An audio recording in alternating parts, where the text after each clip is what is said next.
For more episode subscribes के novels Hindi channel. मेनू दिखाओ। उपन्यास ऑनलाइन पूरा पढ़ें। उपन्यास बिन। उपन्यास ड्रैगन मोनार्क सिस्टम 111 अध्याय 111। ड्रैगन मोनार्क सिस्टम 111 सी 111। पब फ्यूचर द्वारा विज्ञापन। इस अध्याय में इस उपन्यास के लिए 2 प्रेरणा कैप्सूल और एक पिज्जा उपहार का समर्पण किया गया है। हतोत्साहित एनिगेड टॉम अंडरस्कोर ब्राइटन बॉर्न और फॉरगॉटन अंडरस्कोर क्रेजी को बहुत बहुत धन्यवाद। योजक चिन्ह ड्रैगन सम्राट। वर्णन ड्रैगन सम्राट सभी ड्रैगनों का राजा है। सभी ड्रैगन एंटेना में ड्रैगन सम्राट के अधीनस्थ हो जाएंगे और उसके आज्ञा का पालन करेंगे। ड्रैगन सम्राट का जन्म शासन करने के लिए हुआ था। ड्रैगन सम्राट का जन्म ब्रह्मांड में सर्वोच्च पद से एक के लिए हुआ था। विषयगत प्रभाव 1 कोई भी ड्रैगन, उसकी कोई भी साधना हो, ड्रैगन सम्राट की इच्छा का पालन। शीर्षक प्रभाव 2 युद्ध के दौरान ड्रैगन सम्राटों के शत्रुओं, सहयोगियों और सैनिकों की शक्ति में 25% की वृद्धि होती है। अगर मैं सच में ड्रैगन सम्राट बनना चाहता हूं तो मुझे अभी भी एक भारी सफर तय करना है। आदित्य को अभी पता चला था कि उसने ड्रैगन सम्राट बनने की दिशा में पहला कदम उठाया है। वस्तुतः अपने वंश को दिव्य पद तक विकसित करना ही नहीं होगा, लेकिन फिर भी युद्ध के समय सैनिकों की लड़ाई की शक्ति को 25% तक बढ़ाना एक बड़ी बात होगी। मेरे सैनिक आसानी से दुश्मनों पर हावी हो जाते हैं। आदित्य को याद आया कि उनके पास 1 या 2 सैनिक थे जिन्होंने युद्ध के दौरान अपने सैनिकों को एक महत्वपूर्ण शक्ति को बढ़ावा दिया था। मेरी वंशावली मुझे सभी ड्रैगन को मेरी आज्ञा के लिए मजबूर करने की मात्रा बताती है। आदित्य ने एक दोस्त के लिए सोचा। वह इस महाद्वीप पर रहने वाले ड्रैगन कैबिलों को वश में करने और उन्हें अपने राज्य में आने की भविष्यवाणी के बारे में सोच रहा था। सामान्य मूल्यों के विपरीत ड्रैगन द्वारा उसे धोखा देने की संभावना 0.00001% से भी कम होगी। शायद मुझे सिल्वर मीडो ग्रोव में और भी आगे जाना चाहिए और भी वर्ण ढूंढना चाहिए। आदित्य के पास से पहले ही 3 विवन थे जो हर जगह उसका पीछा कर रहे थे। इन 3 विवन की वजह से ही आदित्य ने जुल्क्स राजवंश के साथ इतनी आसानी से और इतनी जल्दी लड़ाई में जीत हासिल की थी। अब जबकि मेरा रक्तवंश विकसित हो चुका है तो शायद मैं रक्त को एक बूंद से कम कर सकता हूं और देख सकता हूं कि उनमें कोई विकासात्मक परिवर्तन होता है या नहीं। इससे पहले जब आदित्य ने अपना सोनार ब्लड वॉटसन और अपने सहायक काम करने वाले अन्य कंसल्टेंसी को दिया था तब वे उनके ड्रैगनियन बन पाए थे। अब जबकि उनका रक्तवंश विकसित हो चुका है तो शायद इस बात की संभावना है कि आदित्य का सुर्ख रक्त अन्य दिग्गजों के लोगों को भी उनके ड्रैगनियन में बदल सकता है। ड्रैगोनियन की बात करो तो मुझे आश्चर्य है कि वे कैसे कर रहे हैं। आदित्य ने सोचा कि जब उनका स्वर्गीय रक्तवंश दिव्य रक्तवंश विकसित हुआ तो उनके ड्रैगनियन में भी कोई बदलाव नहीं आया। तूफान मार्शल। तीसरा क्रम। विवरण प्राचीन काल में आकाश पर तूफान वर्ग मार्शल आकाओं का आधिपत्य था। शक्तिशाली तूफान मार्शल वर्ग राक्षसों के सामने देवताओं और देवी देवताओं का भी अपना सिर झुकाना था। पौराणिक वर्ग के तीर्थस्थलों को तूफानों और मौसमों तक की एक निश्चित सीमा स्वतंत्र रूप से नियंत्रित करने की क्षमता देती है। तूफान मार्शल बिजली और हवा की प्रकृति के साथ सबसे अच्छा काम करता है। निष्क्रिय शक्तियां। इस पौराणिक वर्ग के होने से मेजबान यह अनुमान लगाने में सक्षम होगा कि मौसम कब बदलने वाला है। तूफानों के प्रति मेजबान का स्वाभाविक लगाव होगा। तूफानों के दौरान मेजबान का मान 50% बढ़ जाएगा। बिजली और हवा के प्रकार के हमलों की शक्ति 50% बढ़ जाएगी। मेजबान की चपलता 300 जोड़ बढ़ जाएगी। ये वर्ग बहुत शक्तिशाली है।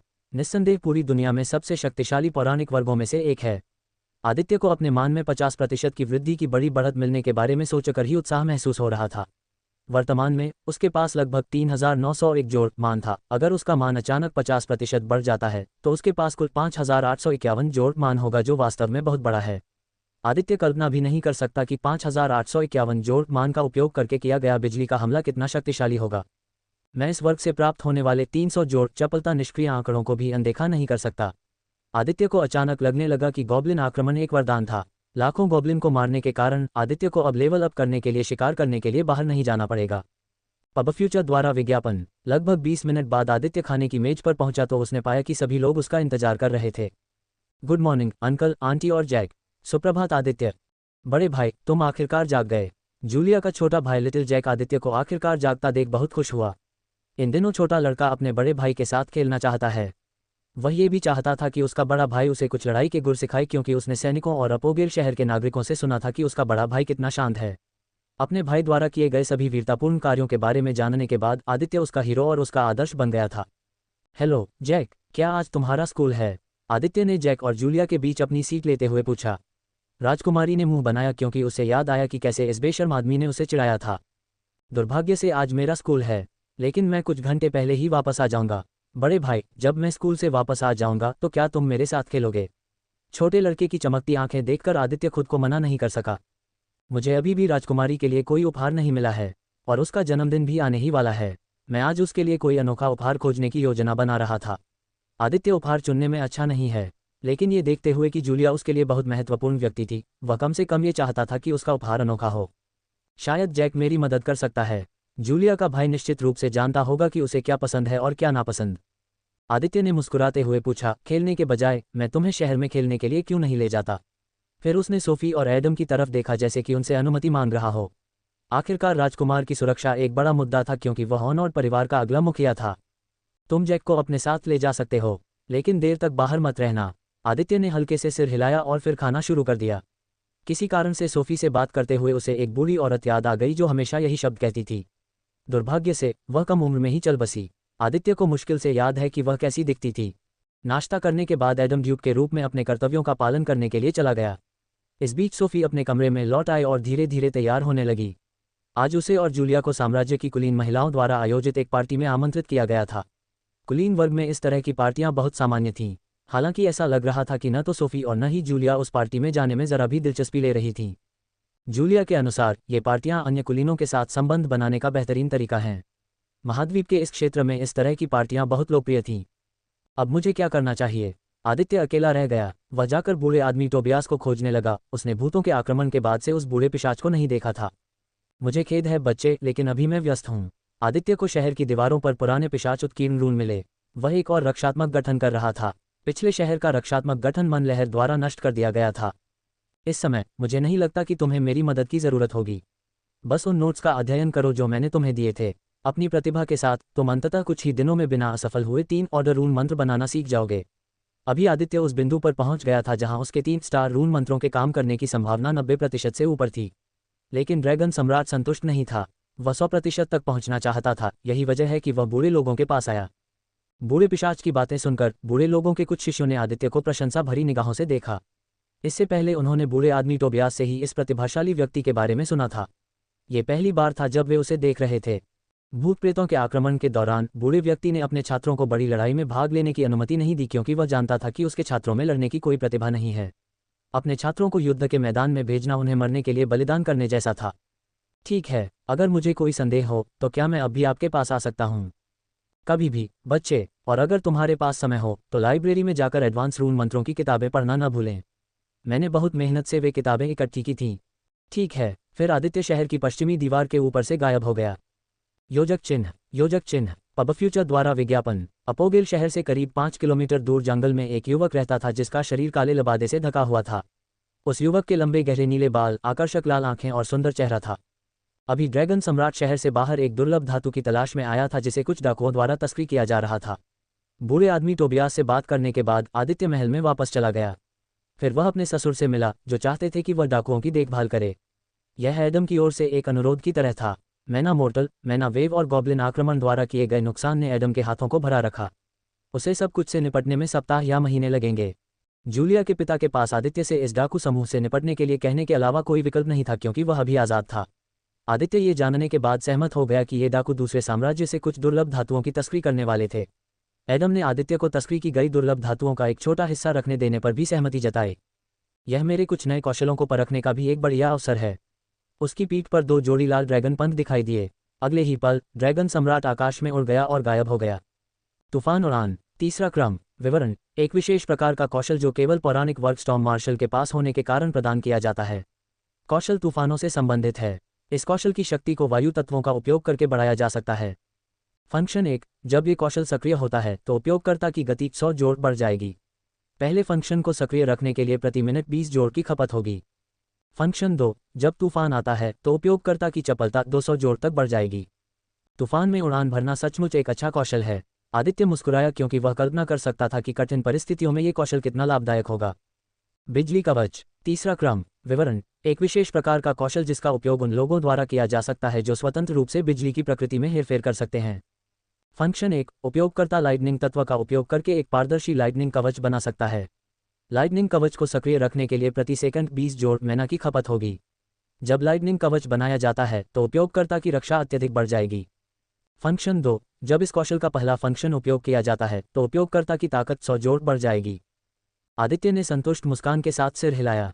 इस कौशल के साथ अब उसके पास सुरक्षा की एक अतिरिक्त परत थी। चूंकि उसके पास मैना का एक विशाल भंडार था, इसलिए वह अपने मैना को समाप्त करने की चिंता किए बिना एक साथ कई कौशल का उपयोग कर सकता था। अम्ल वर्षा। तीसरा क्रम। विवरण। एक और विशेष कौशल जो स्टॉर्म मार्शल वर्ग के कारण सीखा गया था। ये कौशल उपयोगकर्ता को एक निश्चित सीमा तक मौसम में हेरफेर करने की क्षमता देता है। फंक्शन 1, 500 जोड़ मैना समाप्त करके उपयोगकर्ता शक्तिशाली एसिड रेन को बुला सकता है जो पीक 3 ऑर्डर को भी मार सकता है। जिन साधकों की खेती मेजबान की खेती से एक ऑर्डर अधिक है, उनके पास इस एसिड रेन से चोट न लगने की 50% संभावना है। उच्च क्रम वाले प्राणियों के साथ एसिड रेन की शक्ति कम हो जाती है। प्रत्येक 100 मीटर क्षेत्र के लिए 50 जोड़ मैना की आवश्यकता होती है। कार्य 2, मेजबान अम्लीय वर्षा के आकार, शक्ति और तीव्रता को नियंत्रित कर सकता है। फंक्शन 3, 500 जोड़ का उपभोग करके मेजबान सामान्य बारिश को भी बुला सकता है। अब ये कौशल शुद्ध हत्या के लिए है। अगर आदित्य के पास ये कौशल होता जब वह भूतों से लड़ रहा था, तो उसे यकीन था कि उसकी हत्याओं की संख्या दोगुनी हो जाती। इस तथ्य का उल्लेख नहीं करना चाहिए कि वह बहुत से लोगों की जान बचा सकता था। योजक चिन्ह। वास्तव में उन सभी को बहुत बहुत धन्यवाद जो बहुमूल्य गोल्डन टिकट के साथ समर्थन भेजते हैं। मुझे उम्मीद है कि हम इसे जारी रख सकते हैं। पबफ्यूचर द्वारा विज्ञापन। संपर्क टॉस साइट मैप दान करें, मेनू दिखाओ। उपन्यास ऑनलाइन पूरा पढ़ें। उपन्यास बिन। उपन्यास ड्रैगन मोनार्क सिस्टम 112 अध्याय 112। Dragon monarch system 112 C 112। पबफ्यूचर द्वारा विज्ञापन। यह अध्याय पाठकों जस्ट टॉम अंडरस्कोर ब्राइटनबॉर्न और एनी गेदाव को इस उपन्यास के लिए 2 प्रेरणा कैप्सूल और एक लग्जरी कार उपहार में देने के लिए समर्पित है। पाठकों जस्ट टॉम अंडरस्कोर ब्राइटनबॉर्न और एनी गेदाव को बहुत बहुत धन्यवाद। योजक चिन्ह। भाई फिन, मुझे लगता है कि हमें दूसरा रास्ता अपनाना चाहिए था। ये रास्ता ज्यादा खुला है और इस रास्ते पर लोगों से हमारी मुठभेड़ होने की संभावना बहुत ज्यादा है। मूर्ख, तुम हमेशा बहुत ज्यादा चिंता करते हो। हमारे पास 5 चौथे दर्जे के साधक हैं और हम सभी तीसरे दर्जे के शक्तिशाली लोग हैं। अगर हमारा सामना किसी व्यक्ति या किसी दल से भी होता है तो हम उनसे आसानी से निपट सकते हैं। ये भी मत भूलो कि जब तक हम इन दुर्लभ धातुओं को विदेशी साम्राज्य में बेचने में कामयाब रहे, हम इस साम्राज्य के कुछ निचले दर्जे के रईसों से भी ज्यादा अमीर हो जाएंगे। जरा सोचिए कि इतने पैसे से आप क्या क्या कर सकते हैं। मुझे लगता है तुम सही हो। मुझे ज्यादा चिंता करना बंद कर देना चाहिए। अच्छा, लेकिन मुझे अभी भी लगता है कि हमें दूसरा रास्ता अपनाना चाहिए था, भले ही दूसरा रास्ता अपनाने में हमें कुछ अतिरिक्त दिन लग जाते। आखिरकार हम इस समय ड्यूक एडम के इलाके में हैं, जिसे जंगली शेर के नाम से भी जाना जाता है। अगर उस आदमी को अपने इलाके से तस्करों के एक समूह के गुजरने की भनक भी लग जाए तो वह हमें ढूंढने के लिए कुछ भी कर सकता है। हे, डरो मत। भले ही ड्यूक एडम और उनके कथित दामाद ने एपोगेल शहर को नष्ट करने से मैनावेव को रोकने में कामयाबी हासिल की थी, लेकिन मैंने सुना है कि आसपास के शहर और गांव इतने भाग्यशाली नहीं थे। इसके अलावा कालकोठरी के गेट खुलने से पहले भारी बारिश से होने वाला नुकसान और भूतों के आक्रमण से होने वाला नुकसान, ये सब ड्यूक एडम को अगले कुछ महीनों तक बहुत व्यस्त रखेगा। वैसे मैंने सुना है कि ड्यूक एडम का कथित दामाद ही वह व्यक्ति था जो भूतों के आक्रमण को रोकने के लिए जिम्मेदार था। ऐसा कहा जाता है कि पीक 2 ऑर्डर होने के बावजूद वह पीक 4 ऑर्डर के भूतों को मारने में सक्षम था, जो बिल्कुल भयानक है। केवल युद्ध की देवी ही पहले इस तरह की चीज को पूरा करने में सक्षम थी। हालांकि किसी के पास सटीक अनुमान नहीं है, लेकिन ऐसा कहा जाता है कि उस आदमी ने अकेले ही 4 मिलियन से ज्यादा भूतों का वध किया था। अभी मुझे संदेह होने लगा है कि क्या युद्ध की देवी भी ऐसा कर सकती है। हाँ, तीसरे क्रम को तोड़ने के ठीक बाद उसने एक बहुत शक्तिशाली हमला किया जिसने सभी बचे हुए भूतों को मिटा दिया।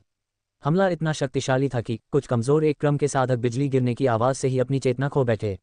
NOVL-CO पर सबसे कमजोर कल्टीवेटर की जांच करें। मुझे आश्चर्य है कि ड्यूक एडम को यह युवक कहाँ से मिला।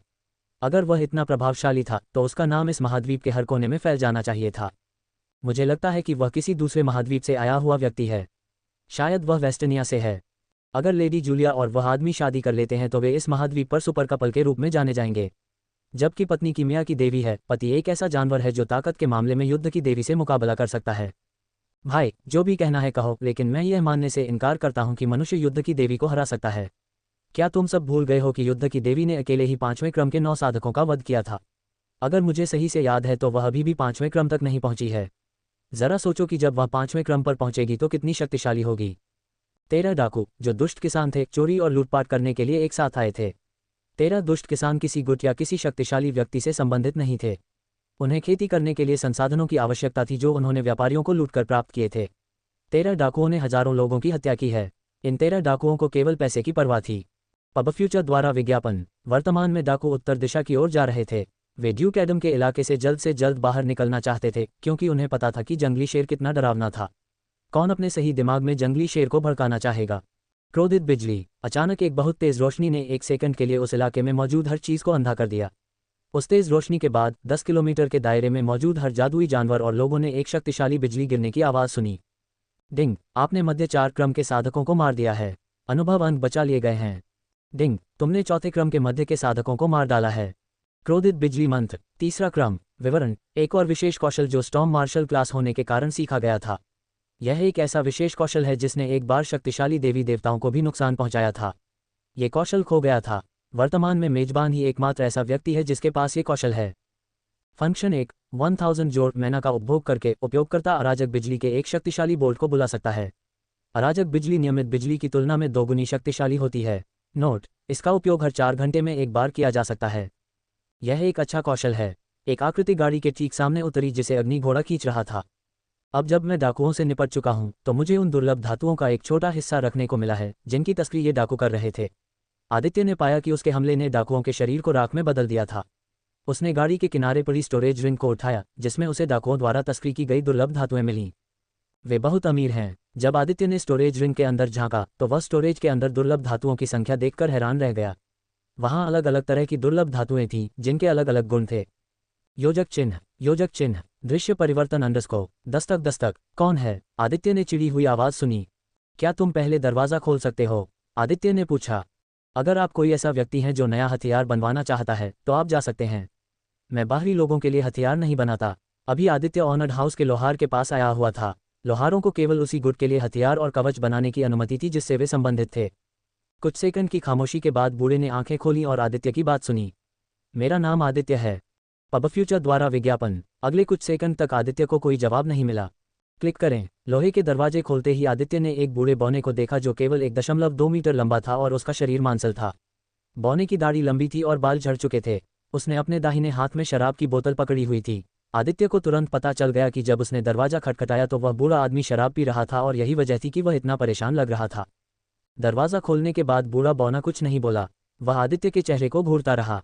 इन दिनों वह दिन में सैकड़ों बार आदित्य का नाम सुन रहा था। ओनर परिवार के लोहार के रूप में बूढ़ा व्यक्ति महल के आसपास हो रही गतिविधियों पर भी नजर रखता था। तो तुम लेडी जूलिया के मंगेतर हो। बेटा, तुम्हें राजकुमारी जूलिया का ख्याल रखना चाहिए, नहीं तो ये बूढ़ा आदमी तुम्हें बुरी तरह पीटेगा। चिंता मत करो, मेरी निगरानी में वह कभी आंसू नहीं बहाएगी। बूढ़े बौने ने इस युवक द्वारा किए गए कामों के बारे में सुना है। भले ही वह इसे अपने चेहरे पर नहीं दिखाएगा, लेकिन अंदर ही अंदर वह आदित्य से बहुत प्रभावित था। वह जानता था कि ऑनर परिवार उससे बहुत कुछ लेता है। तो आज तुम्हें क्या चाहिए? क्या तुम कोई कवच या हथियार बनवाना चाहते हो? बूढ़े बौने ने पूछा, जिस पर आदित्य ने अपना सिर हिलाया।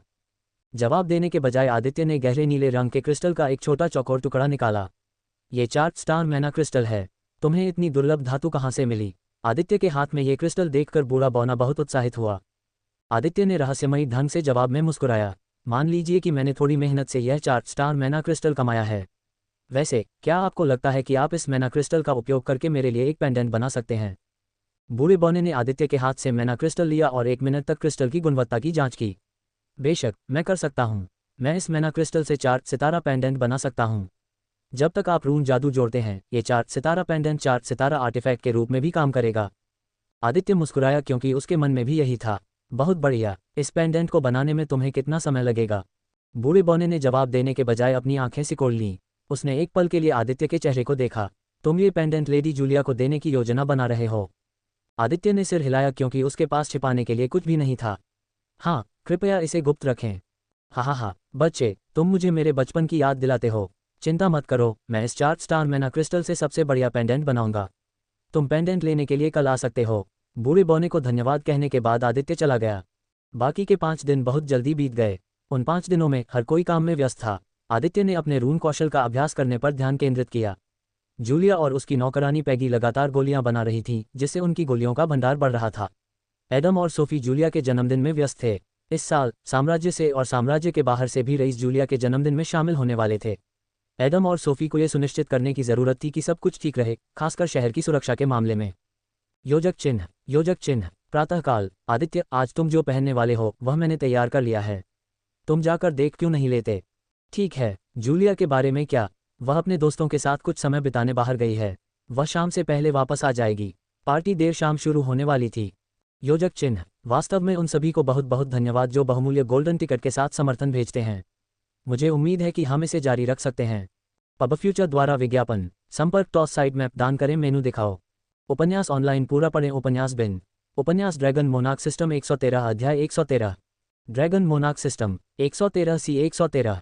पब फ्यूचर द्वारा विज्ञापन।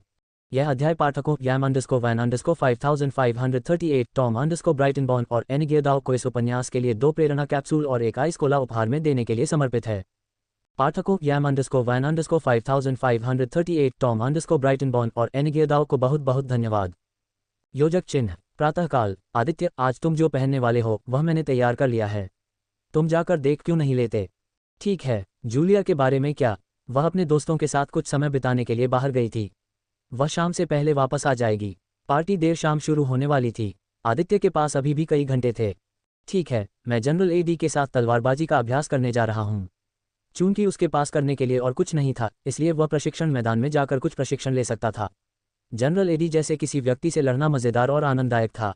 आदित्य जानता था कि वह एडी के साथ मुकाबला करके बहुत कुछ सीख सकता है। आदित्य, मैं तुमसे कुछ कहना चाहता हूँ। हाँ। सोफी सोफे पर बैठ गई और फिर आदित्य को दूसरे सोफे पर बैठने का इशारा किया। उसके बैठने के बाद सोफी ने आदित्य को ऐसे देखा जैसे वह अपने बेटे को देख रही हो। आदित्य उसकी आंखों में माँ का प्यार और गर्मजोशी महसूस कर सकता है। 15 दिन इस महल में रहने के बाद आदित्य और परिवार के बहुत करीब आ गया था। पहले जब हमने जूलिया के जन्मदिन की पार्टी के लिए सभी रईसों और हमारे सहयोगियों को आमंत्रित किया था, तो हमने उम्मीद की थी कि लगभग सभी आमंत्रित व्यक्ति इस पार्टी में शामिल होंगे। लेकिन मैना पोर्टल और भूतों के आक्रमण के अचानक प्रकट होने से कई चीज़ें बदल गई हैं। आपको शायद इसका एहसास न हो, लेकिन वर्तमान में आपका नाम महाद्वीप के इस उत्तर पश्चिमी क्षेत्र के लगभग हर उत्तर में फैल गया है। पब फ्यूचर द्वारा विज्ञापन। आदित्य को जानकारी पहुंचाने के लिए कुछ सेकंड चुप रहने के बाद सोफी ने आगे कहा, पहले हर कोई तुम्हें कीमिया की देवी के भावी मंगेतर के रूप में जानता था, लेकिन भूतों के आक्रमण को रोकने के लिए तुम्हारे वीरतापूर्ण कार्यों के बाद अभी तुम्हारी अपनी एक अनूठी पहचान है। इस तथ्य का उल्लेख नहीं करना चाहिए कि महाद्वीप के उत्तर पश्चिमी क्षेत्र में लगभग हर कोई जानता है कि तुम एक दिव्य ड्रैगन हो। हालांकि मुझे पूरा यकीन है कि यह खबर जल्द ही पूरी दुनिया में फैल जाएगी। आंटी, क्या आपको डर है कि कोई शक्तिशाली सरदार मुझे खत्म करने की कोशिश कर सकता है? आदित्य ने सोफी की चिंता को समझते हुए पूछा। मुझे चिंता नहीं है। आपकी शक्तियां सभी को अच्छी तरह से पता हैं। आपकी क्षमता के बारे में जानने के बाद भी कुछ मूर्ख आपको खत्म करने की कोशिश करते हैं। ऑनॉर्ड हाउस और सम्राट खुद आपके साथ हैं। आदित्य को शायद एहसास न हो, लेकिन सम्राट भी आदित्य के बारे में सकारात्मक धारणा रखते थे। ये जानते हुए कि आदित्य एक दिव्य ड्रैगन था, सम्राट आदित्य की मदद करने के लिए अपनी शक्तियों और संसाधनों का उपयोग करने में संकोच नहीं करेगा। सम्राट आदित्य की सुरक्षा के लिए पड़ोसी साम्राज्यों को अपमानित करने की हद तक जाने को तैयार था। सम्राट आदित्य की रक्षा के लिए इतनी दूर जाने को तैयार था क्योंकि वह एक दिव्य ड्रैगन था। दिव्य वंश की रक्तरेखा ने पुष्टि की कि देर सवेर आदित्य 7वें क्रम तक पहुंच जाएगा, भले ही वह खेती करना बंद कर दे। कौन सा राज्य भविष्य के 7वें क्रम के शक्तिशाली राज्य के साथ गठबंधन नहीं करना चाहेगा? तब मुझे समझाओ। ऑनॉर्ड कुलीन घराने का साम्राज्य के अंदर और बाहर बहुत प्रभाव था। जब तुम जूलिया के साथ डेट पर गए थे, तो मुझे यकीन है कि मेरी बेटी पर नजर रखने वाले हर कुलीन और बड़े व्यक्ति ने भी तुम्हारे बारे में जान लिया होगा। पहले तो उन बड़े लोगों ने तुम्हारी परवाह नहीं की, क्योंकि उन्हें लगा कि वे किसी भी समय तुमसे निपट सकते हैं। लेकिन अब जब तुमने अपनी शक्तियां दिखा दी हैं और तुम्हारा वंश उजागर हो गया है, तो लगभग सभी लोगों ने तुम्हारे बारे में अपने विचार बदल दिए हैं। आदित्य समझ गया कि सोफी क्या कह रही थी। जूलिया कीमिया की देवी थी। वह सोने की मुर्गी थी जिस पर सभी की नज़र थी। जो कोई भी इस सोने की मुर्गी को पाने में कामयाब हो जाता, वह महाद्वीप पर सर्वोच्च शक्ति बन जाता। यही कारण था कि महाद्वीप पर लगभग हर गुट जूलिया को चाहता था। जब जूलिया 14 साल की हुई, तो महाद्वीप और महाद्वीप के बाहर से कई सम्राटों, राजाओं और ड्यूकों ने जूलिया से शादी करने के लिए कहा। जूलिया की वजह से ही आदित्य के सेनापति इतनी जल्दी दूसरे क्रम पर पहुंच पाए। उसकी गोलियों की वजह से ही स्टारिन सेना तेजी से आगे बढ़ पाए। उसकी गोलियों ने अनगिनत घायल और गिरे हुए सैनिकों को ठीक किया। उसकी गोलियों ने हजारों सैनिकों को नई ऊंचाई पर पहुंचने में मदद की है। उसने ये सब तब किया जब उसके पास केवल सबसे कम दर्जे की जड़ी बूटियां और कीमिया सामग्री थी। ये डाइंग आइल महाद्वीप का उत्तर पश्चिमी क्षेत्र था। महाद्वीप का ये क्षेत्र महाद्वीप का सबसे समृद्ध और सबसे विकसित हिस्सा माना जाता था। महाद्वीप के इस क्षेत्र में 5वें क्रम के साधकों की संख्या सबसे ज्यादा थी। महाद्वीप के उत्तर पश्चिमी क्षेत्र में सबसे उच्च गुणवत्ता वाली जड़ी बूटियां, खेती के संसाधन और कीमिया सामग्री थी। महाद्वीप के अन्य क्षेत्रों की तुलना में यह क्षेत्र साधकों के लिए स्वर्ग था। यदि कोई गुट जूलिया को अपने पक्ष में लाने में कामयाब हो जाता है, तो जूलिया को गोलियां बनाने के लिए उच्च गुणवत्ता वाली कीमिया सामग्री दी जाएगी, जिससे उस गुट की सैन्य शक्तियां बढ़ती रहेंगी। एक समय ऐसा भी आया जब इको डोमिनियन के सम्राट ने भी युवराज के लिए जूलिया का हाथ मांगने के बारे में सोचा था। लेकिन सौभाग्य से एडम इतना तेज था कि वह समझ गया कि महामहिम क्या करना चाहते हैं। इसलिए सम्राट द्वारा उस विषय को उठाने से पहले ही एडम ने सम्राट के प्रस्ताव को अप्रत्यक्ष रूप से अस्वीकार कर दिया था। बेशक सम्राट एडम पर राजनीतिक और सैन्य शक्तियों का उपयोग करके दबाव डाल सकता था कि वह अपनी बेटी को क्राउन प्रिंस को दे दे, लेकिन यह उसके लिए उल्टा पड़ जाता क्योंकि उसे पता था कि सम्राट के बाद ओनार्ड परिवार के पास सबसे ज्यादा सैन्य शक्ति थी। इस पूरी घटना से गृहयुद्ध शुरू हो सकता था जिसे राजा होने से रोकना चाहता था। इसके अलावा राजा ऑनॉर्ड घराने की वफादारी नहीं खोना चाहता था। पीढ़ियों से ऑनॉर्ड घराना राजा के पीछे खड़ा रहा है और साम्राज्य का समर्थन करता रहा है। ऑनॉर्ड घराने के खिलाफ कार्रवाई करना साम्राज्य के लिए बहुत बड़ा नुकसान होगा।